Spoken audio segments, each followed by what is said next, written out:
Então eu convido você a abrir a sua Bíblia no Evangelho de Mateus, capítulo 16, versículo 24 a 27. Nós estamos hoje finalizando uma sequência de mensagens falando sobre o discípulo radical, o discipulado radical. Nós aprendemos e percebemos que discipulado radical não tem a ver com os radicalismos que podemos ter como opção de vida, mas com o discípulo que é enraizado, que tem raiz, que tem raízes fortes e bem estabelecidas. Esse é o princípio que percebemos sobre o discipulado, que o discipulado ele precisa ser enraizado, radical na perspectiva de termos raiz. E percebemos também que no discipulado radical, algumas características precisam seguir esse discípulo. A primeira delas, percebemos no primeiro domingo, que é o inconformismo. O discípulo radical ele precisa ser inconformado. Ele precisa ser inconformado com muitas coisas que acontecem nesse mundo, a injustiça, as desigualdades e tudo mais. Percebemos também no segundo domingo, com a presença aqui do pastor Elfani, que o discípulo radical ele precisa ser semelhante a Jesus. Ele precisa ser aquele que transmite com a sua vida o caráter e o testemunho de Cristo. No domingo passado, percebemos também a importância do discípulo radical viver em maturidade. A importância de vivermos como cristãos maduros, não vivendo como crianças que precisam de leite, mas sim daqueles discípulos e discípulas maduros que recebem de alimento sólido e edificam a outros. E por último, a última perspectiva e a última característica que eu gostaria de destacar essa noite, que acredito ser importante para o discipulado radical, é a morte. A morte, o morrer, é uma característica fundamental para aquele e para aquela que deseja ser discípulo de Cristo. Morrer precisa ser uma característica fundante do discípulo de Jesus. Para isso nós vamos ler o Evangelho. No começo do culto, lemos o Evangelho de Lucas, dessa mesma passagem. Agora vamos ler o evangelista Mateus. Como que ele descreve esta passagem? Aqui a partir do versículo 24 do capítulo 16. Todos que encontraram podem dizer amém? Amém. Glória a Deus. Vamos ler a palavra de Deus nesta noite. Então, disse Jesus aos seus discípulos: se algum homem quiser vir após mim, negue-se a si mesmo. Tome a sua cruz e siga-me, porque aquele que quiser salvar a sua vida, perdê-la-á, e quem perder a sua vida por minha causa, achá-la-á. Pois que vantagem tem um homem em ganhar o mundo inteiro e perder a sua própria alma? Ou o que dará o homem em troca de sua alma?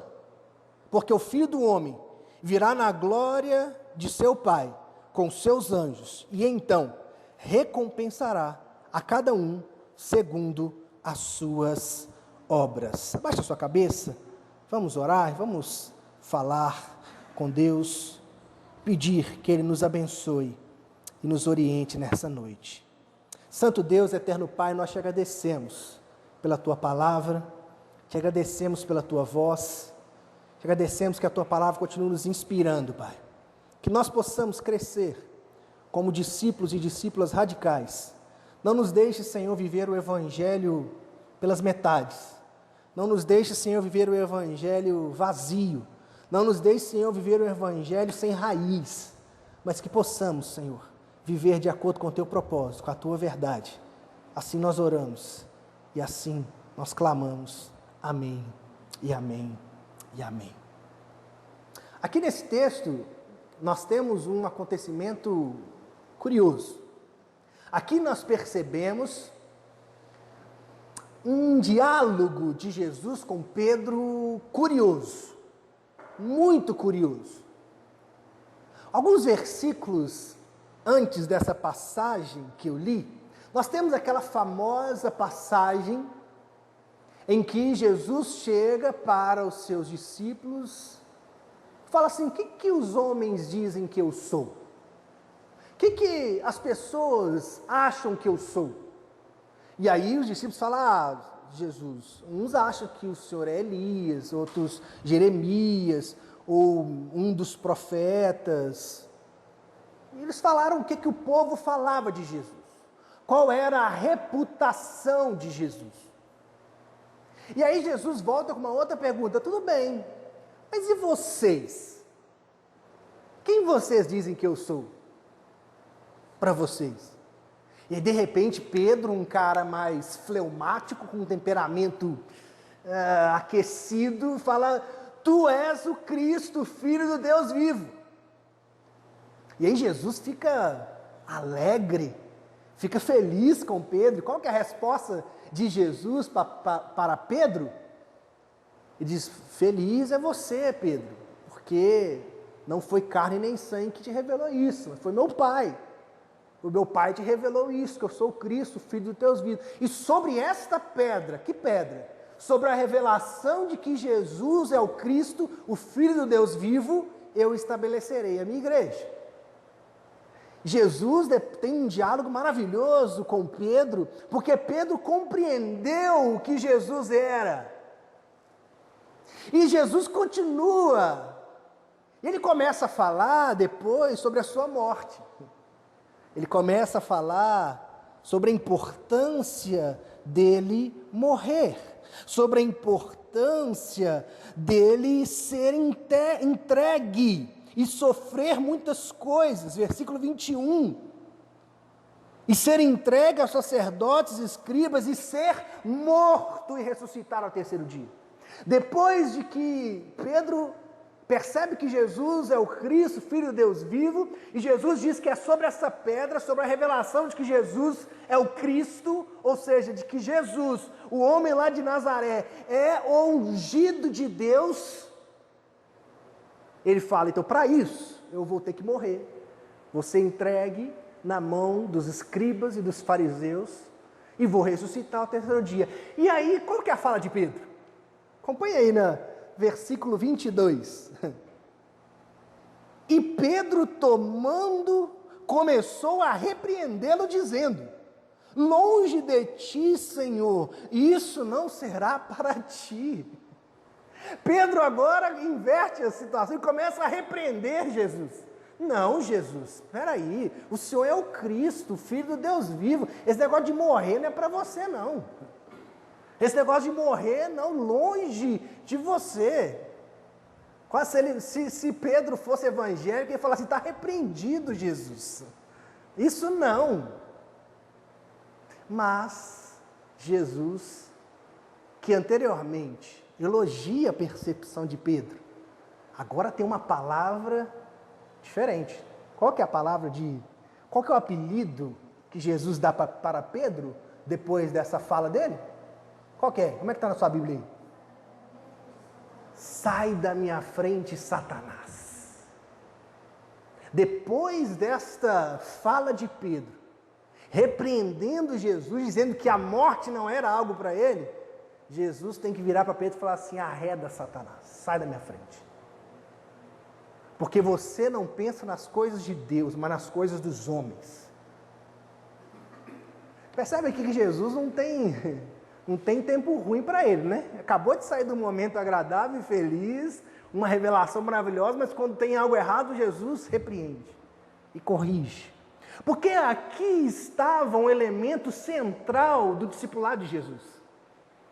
Aqui não estava algo secundário ao discipulado de Jesus.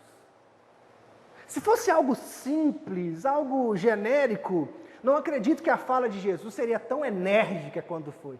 Arreda Satanás, usurpador, porque você não pensa nas coisas de Deus. Você, Pedro, está com o espírito de Satanás. Se antes foi o Espírito Santo que te revelou que eu sou Cristo, agora é o espírito de Satanás que está te fazendo querer me desvirtuar do meu caminho.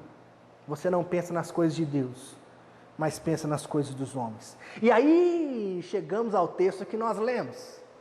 Depois disso tudo, de Jesus reafirmar a importância e como era fundamental morrer, repreendendo a Pedro, e creio eu, repreendendo ele em meio aos outros discípulos, imagino eu aqui nessa passagem, ele começa a expor a importância de qualquer que o siga também seguir esse exemplo de morte. De qualquer que o siga também fugir do caminho egoísta de Pedro. Porque Pedro aqui, ele está dominado por um espírito que só pensa nele mesmo, egoísta, vaidoso, que só pensa na sua vontade. Porque eu já falei isso aqui em inúmeras mensagens e repito, a expectativa do povo judeu era que viesse um rei terreno, um rei que viesse estabelecer o seu reino terreno, um rei que viesse destronar o rei da sua época, o reinado romano, e estabelecer o reino de Israel. Então pensa comigo, Pedro está lá, Jesus chegou, ele falou, você é ungido, Jesus. E de repente ele fala, então, eu vou ter que morrer. Pedro, não, o rei vai ter que morrer, não. Pedro só está pensando nele, nas suas expectativas, que são humanas. Por isso que Jesus tem que repreender, você não pensa nas coisas de Deus, mas nas coisas dos homens. A expectativa dos homens era que Jesus estabelecesse um reino terreno. Mas ele vem e diz, meu reino não está ali nem aqui. Meu reino é paz, justiça e alegria.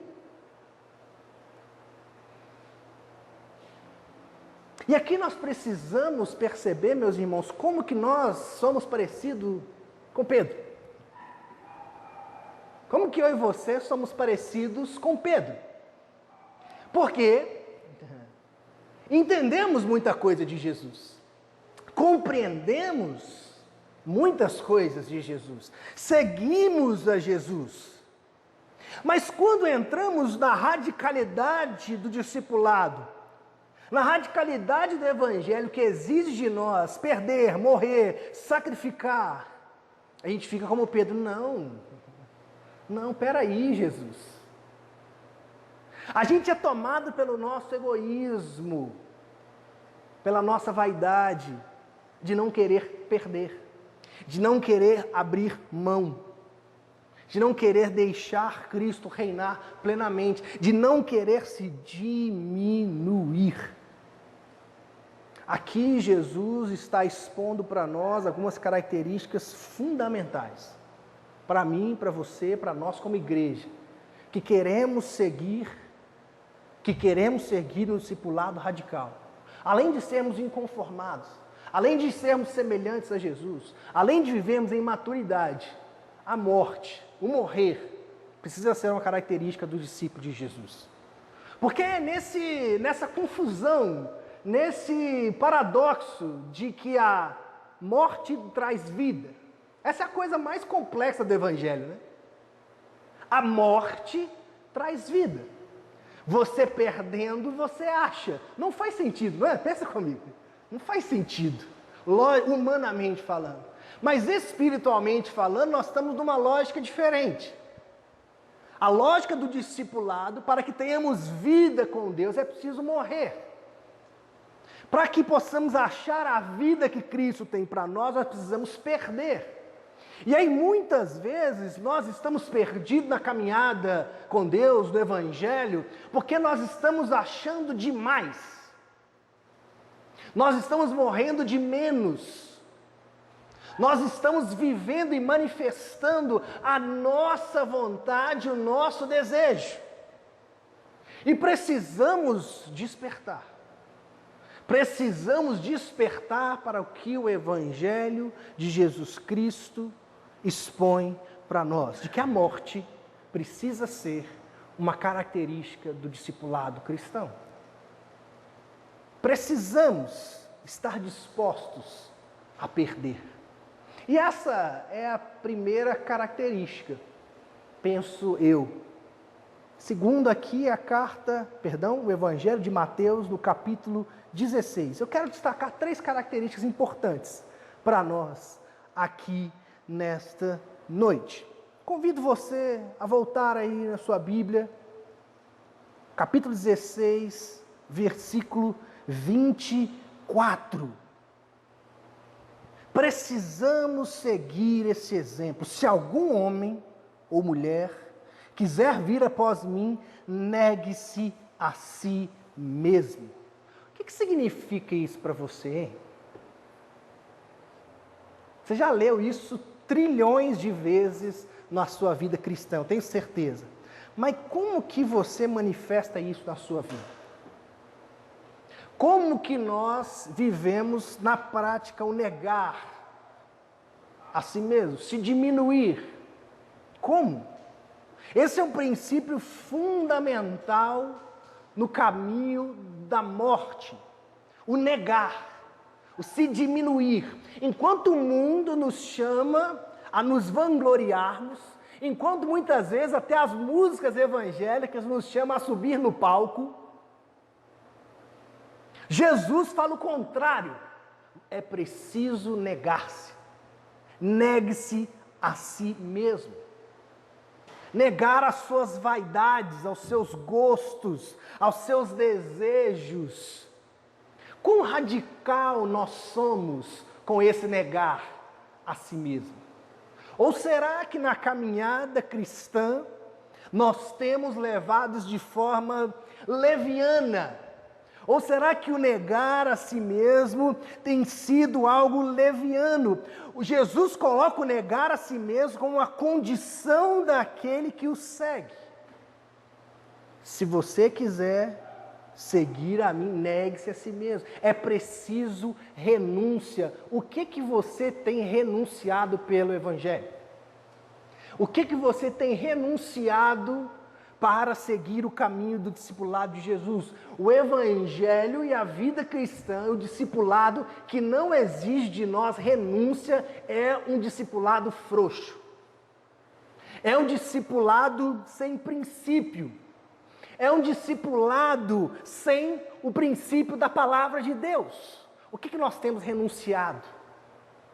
Porque a renúncia, o negar, o se sacrificar, é uma condição, não é uma opção. É uma condição para Jesus. Pedro quer negar a morte. Não, Jesus, morte não é para você, não. Isso não, Jesus. Mas Jesus fala, não, a morte é uma condição, não só minha, mas daqueles que me seguem. Precisamos, meus irmãos e minhas irmãs, levar a sério os princípios que Jesus coloca diante de nós. Se queremos viver um discipulado maduro, como aprendemos nesse mês, se queremos deixar a infantilidade, se queremos caminhar com Cristo de forma madura, se queremos influenciar as pessoas da nossa igreja, perto de nós, da nossa família, a sério, é preciso que o nosso testemunho de vida demonstre a renúncia, a negação que fazemos para seguir a Cristo. As nossas opções, as nossas falas, os nossos caminhos, as nossas atitudes precisam demonstrar essa negação, precisam demonstrar que estamos vivendo não sobre os nossos anseios, mas sobre os anseios de Deus, sobre os desejos de Deus. Precisamos, de forma urgente, viver o princípio da negação. Enquanto eu estou relendo um livro muito bacana, que fala sobre a sociedade do cansaço, estou lendo ele mais uma vez, e nesse texto ele fala como que a nossa sociedade, ela está cansada pelo excesso de positividade. Tudo que você escuta é para te deixar para cima, é para te falar que tudo vai dar certo na sua vida. Todas as mensagens são mensagens motivacionais para falar que nada vai dar errado, para falar que você não vai sofrer, para falar que você não vai ter perda na sua vida, para falar que tudo vai dar certo para a sua vida, tanto no mundo quanto na igreja, infelizmente. em muitas igrejas, não nessa. As mensagens são um excesso de positividade, enquanto Jesus faz questão de colocar diante de nós a importância da morte, do negativo, do negar-se. Enquanto o mundo nos expõe a um excesso de positividade que tem levado a nossa sociedade a um cansaço, porque a realidade é que nem tudo que queremos acontece, Jesus ele já nos faz questão de colocar na realidade, com os pés no chão. É preciso você negar, meu filho, negue-se a si mesmo, se diminua. Se você quer seguir os meus caminhos, não seja como Pedro, mas seja como um discípulo de Jesus. Negue-se, negue-se. É preciso morrer, é preciso renunciar. Para caminhar com Jesus é fundamental. Para caminhar com Jesus é preciso renunciar pelo interesse do outro. Para caminhar com Jesus precisamos negar a nós mesmos pelo outro. Na igreja, na família, na vida, precisamos vivenciar isso, porque eu tenho falado que é na casa, na família, que Jesus trabalha o nosso caráter. É no nosso lar, que é o ambiente mais complexo e difícil de manifestarmos o caráter de Cristo. E é lá que Deus te desafia a manifestar esse caráter. É lá que Deus te desafia a negar-se pelo seu filho, pela sua filha, pelo seu cônjuge, pelo seu esposo, sua esposa. É lá que precisamos negar a nós mesmos. Falamos sobre isso essa semana na célula, né? Falamos sobre a importância do serviço. Como que muitas vezes a gente serve o outro, mas na verdade a gente está querendo alimentar os nossos desejos, as nossas vontades. Mas aqui Jesus está falando de um negar-se, diminuir mesmo. Parar de pensar mais em você e pensar mais em como você pode abençoar o outro. Isso para o mundo é loucura. Por isso que o apóstolo Paulo vai dizer que o evangelho é loucura. É loucura mesmo. Porque o mundo vai falar, não, nada disso. Pensa em você, meu filho. Pensa na sua felicidade. O mundo vai falar isso para você. Pensa no que você vai ser feliz.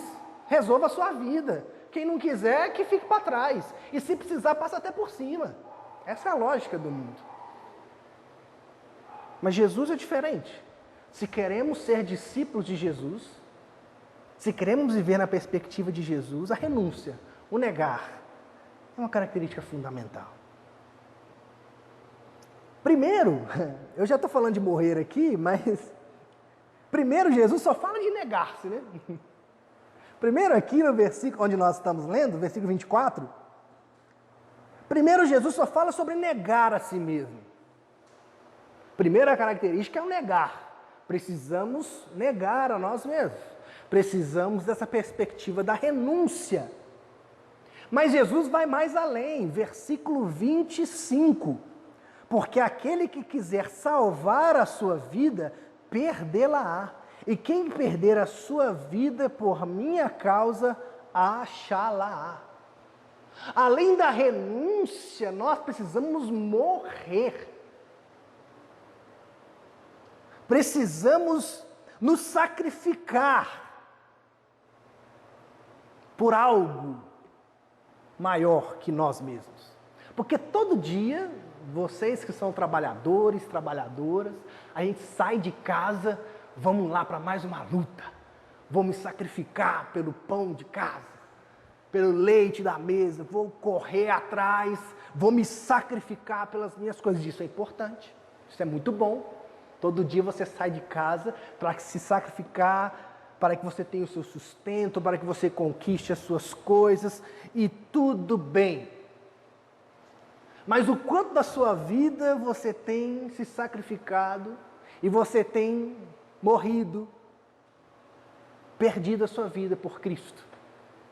Quem estava na conferência aqui no ano passado de missões, né?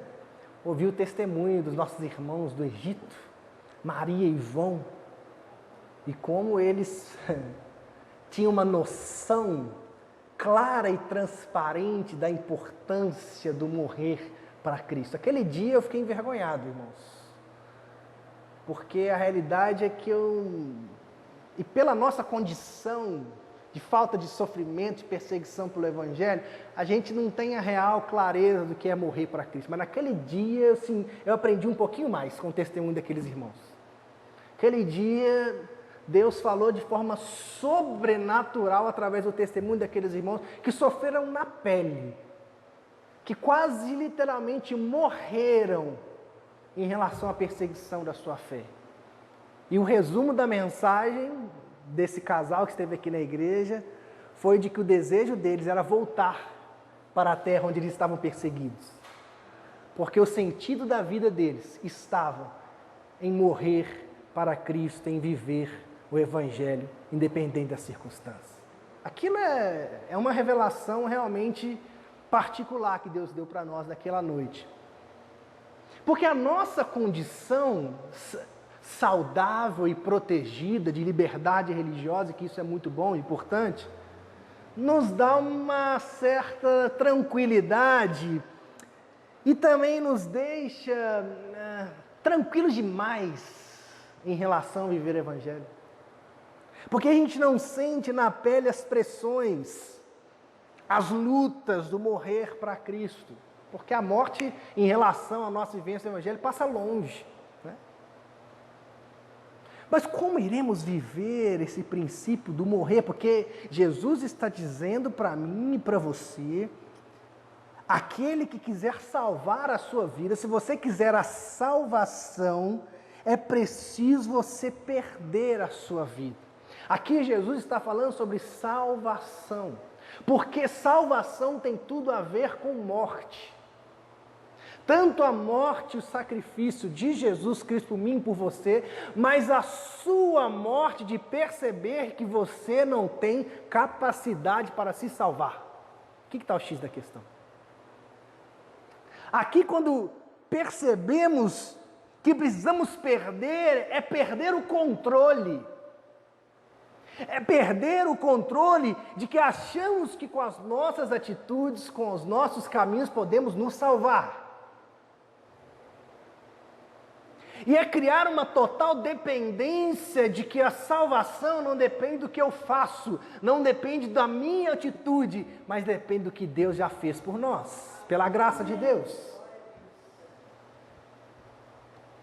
Isso parece algo simples, mas o grande conflito que percebemos por aí, conversando com as pessoas, é a crise em relação à salvação.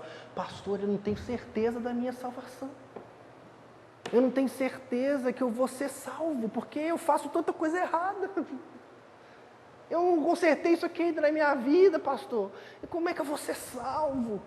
E a gente fica criando essas noias na nossa cabeça, porque ainda nós não percebemos a grandeza e a profundidade da graça de Deus. Porque aqui Jesus está dizendo para nós, aquele que quiser salvar a sua vida, é preciso perder a vida, perder o pleno controle e saber que somente Ele, pela sua infinita graça, pode nos salvar. Mas ainda muitas vezes achamos e queremos condicionar a nossa salvação. Achamos que salvação tem a ver com o que eu faço. Achamos que salvação tem a ver com a minha capacidade de ser bonzinho, com a minha capacidade de ser um crente legal. Mas não. Tem a ver com a minha capacidade de morrer para o controle da minha vida. De morrer para o controle de tudo. De perder. De se soltar e falar, eu estou debaixo da graça de Deus. Eu vivo pela graça de Deus. É a graça de Deus que me salva. Não por obras para que ninguém se glorie. Essa é a graça de Deus, nada mais. Se não morrermos, não viveremos um discipulado radical com Cristo. Se não renunciarmos primeiramente, se não negarmos, se não viver o negue-se a si mesmo. Mas também se não morremos para esse controle que queremos ter, para essa autossuficiência dos nossos dias. Se não morremos para isso, não viveremos o discipulado radical. Quando somos autossuficientes, o nosso fim é a morte em vida. Quando somos autossuficientes, o nosso fim é a morte em vida. A gente perde o fôlego de vida, é uma vida sem movimento, é uma vida sem graça, é um morto-vivo. Quando vivemos de forma egoísta, queremos controlar a nossa vida, como somos limitados, como não temos a soberania de Deus, nós vivemos de forma vazia, sem a graça, com uma palavra pesada, mas uma vida desgraçada, sem a graça, vazia da graça. Mas quando estamos dispostos a morrer, a gente vive debaixo da graça de Deus. A gente está vivendo sob o controle soberano da graça de Deus. E não me venha você aí querer se justificar com a graça, viu? Porque existe uma mania nos nossos dias, né? Eu estou no período da graça. Então, eu faço tudo, eu estou no período da graça, Deus me perdoa depois. Eu estou falando aqui sobre a graça salvífica. Nós somos metodistas e eu estou falando aqui sobre teologia wesleyana para você. Aqui nós estamos falando sobre a graça salvífica, a graça que nos salva. Mas John Wesley vai falar também sobre a graça santificadora, aí que é outra coisa. A graça salvífica não tem nada a ver com você, tem a ver com Deus. A graça da salvação é preciso que você morra, que você perca o controle da sua vida, para que a graça salvífica de Deus te alcance e salve da perdição que é o seu, que é o meu, que é o nosso destino. Mas a graça santificadora é outra coisa, que aí sim exige de mim e de você uma disposição de transformação da nossa vida para vivermos debaixo da graça e da santidade. Aí é outra coisa. Então muita gente só para na graça salvífica, né? Mas quando a gente fala de santidade, aí a pessoa corre. Aqui nós estamos falando sobre graça salvífica, não estamos falando sobre santidade hoje, isso fica para outro momento. Aqui estamos falando sobre salvação. Jesus está falando, aquele que quiser salvar a sua vida é preciso perder. Então Jesus está dizendo para nós alguns caminhos que precisamos ter nesse discipulado. Primeiro, repito, renúncia. Segundo, morrer. E o último, mas não menos importante,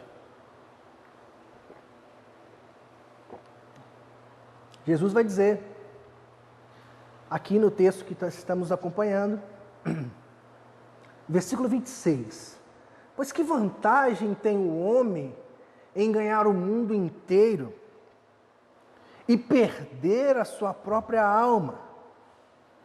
O que dará o homem em troca da sua alma? Muitas vezes, nessa loucura de não renunciarmos, de não vivermos o princípio do morrer, como disse, vivemos influenciados por uma cultura de egoísmo, de controle. A cada dia mais queremos ter o controle da nossa vida nas nossas mãos, queremos saber tudo o que vai acontecer, queremos traçar todos os planos da nossa vida, e se uma coisa sai dos nossos trilhos, a gente vira para Deus e fala, por que você deixou isso acontecer com a minha vida?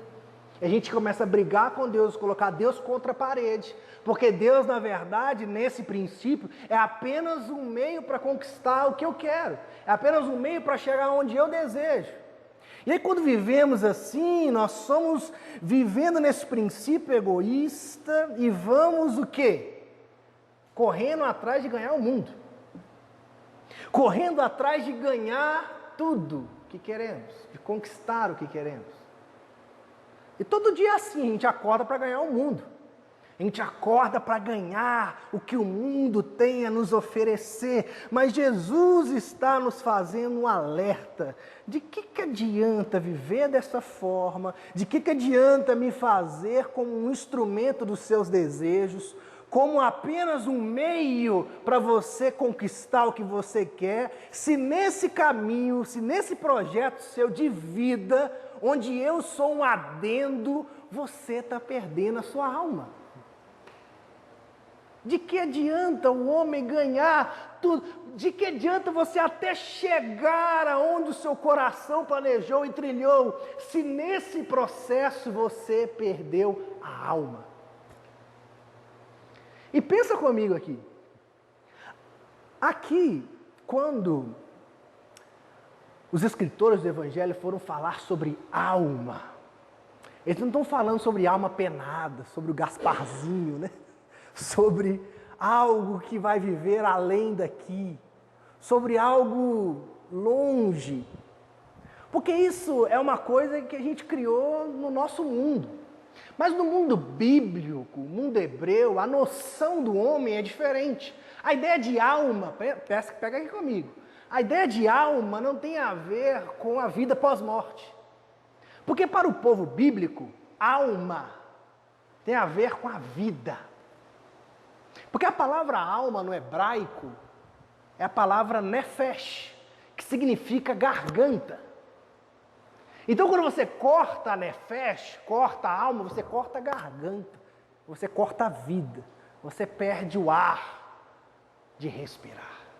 Então quando o evangelista Mateus aqui, que é um evangelista extremamente influenciado pela cultura judaica, pelo judaísmo, e tem esse pano de fundo da ideia da alma, ele escreve aqui: de que adianta o homem perder o mundo e perder a alma?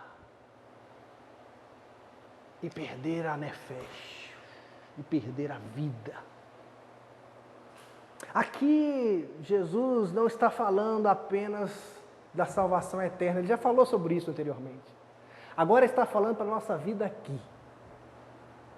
Agora está falando no aspecto humano. Porque essa é a profundidade desse negócio.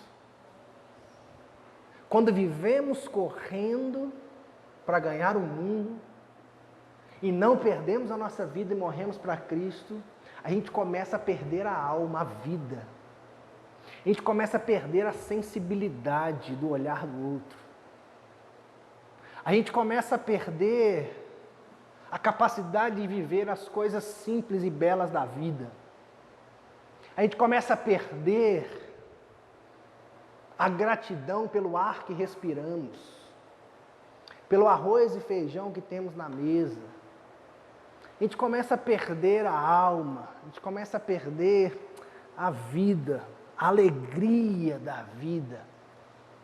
E aí a nossa vida começa a ser uma vida cada vez mais azeda, cada vez mais doente, porque estamos perdendo a nossa alma, estamos ficando sem fôlego, estamos ganhando o mundo, mas estamos ficando sem fôlego, conquistamos tudo o que queremos, estamos correndo atrás de tudo o que queremos, e no meio do caminho estamos ficando sem fôlego para abraçar um querido, sem fôlego para conviver e ter um tempo de qualidade com aqueles que amamos, sem fôlego para gastar tempo com quem é importante, sem fôlego para gastar tempo na presença de Deus, sem distrações, sem alma, sem nefesh, vamos perdendo vida e vamos perdendo a alma. Por isso que para mim a terceira característica, além da renúncia, além da morte, de que eu e você precisamos, para estarmos no caminho de Jesus, é que eu e você precisamos de alma. Precisamos ter alma, ter vida. Precisamos viver com alma. E não deixar que a corrida para ganhar o mundo tome os nossos corações. E não deixar que a corrida para ganhar tudo que o mundo nos oferece seja o centro e o trono da nossa vida. Porque para sermos discípulos e discípulas de Jesus, é preciso ter alma. Porque uma segunda pergunta vem: o que dará o homem em troca de sua alma? O que você pode dar em troca da sua alma? Talvez a sua vida, a minha vida, esteja assim. Ou melhor, talvez você não esteja vivendo, esteja apenas sobrevivendo. Mas eu quero desafiar você, nessa última mensagem, em relação ao discípulo radical. Quero te convidar, te desafiar a viver com alma, a parar de correr atrás do vento, a parar de viver querendo ganhar o mundo, mas que você viva com alma. Que a sua alma, a sua vida, seja vivida e desgastada para Deus, desgastada para o Evangelho, desgastada para viver nos caminhos do Senhor. Porque o último versículo 27 que lemos, nos traz um princípio importante em relação à nossa alma, à nossa vida. Olha só que bacana o que o texto diz: porque o Filho do Homem virá na glória de seu Pai com os seus anjos. E então, o quê? Como é que está na sua Bíblia aí? Fala de voz alta. Retribuirá a cada um segundo as suas obras. Aqui nós estamos falando sobre salvação. Você já acompanhou comigo aqui, né? Salvação tem a ver com Deus, com a graça de Deus. Salvação tem a ver com o que você faz, mas tem a ver com o que Deus faz na sua vida e já fez.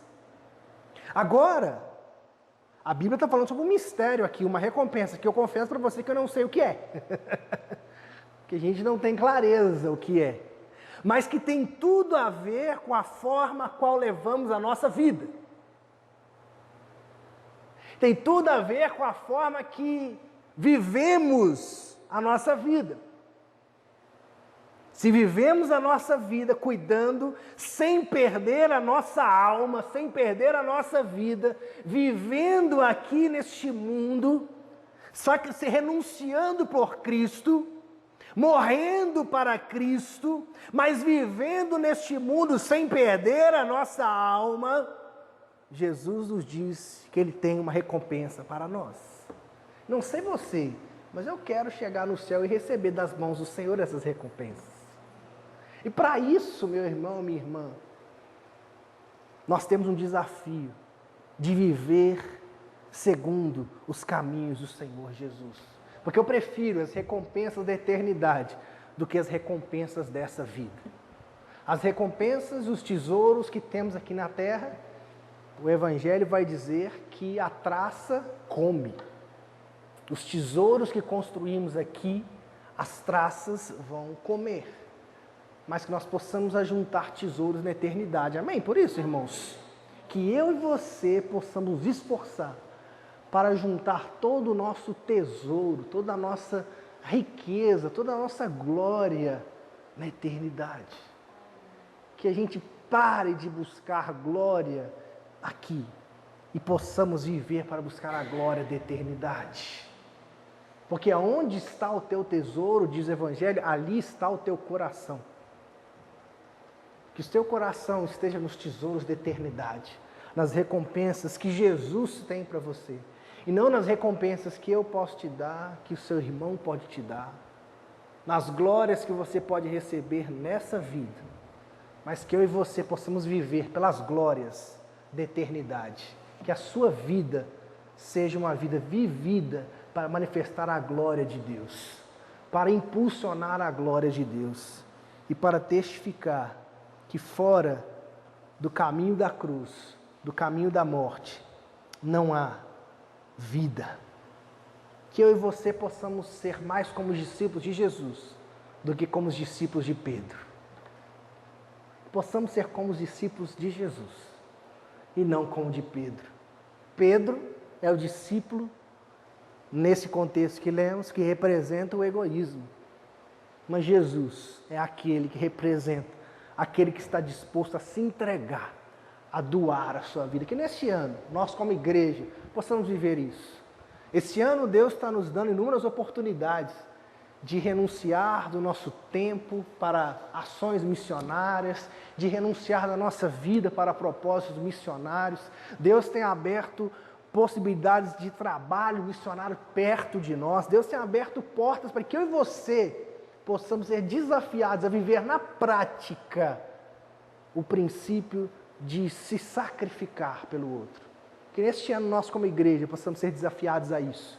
E que ao final do ano, nosso culto aqui da virada, nós possamos testemunhar o quanto nós morremos e renunciamos e sacrificamos para Cristo nesse ano. Amém, irmãos? Baixa a sua cabeça, vamos orar? Vamos falar com Deus? Vamos colocar nossa vida diante do Senhor?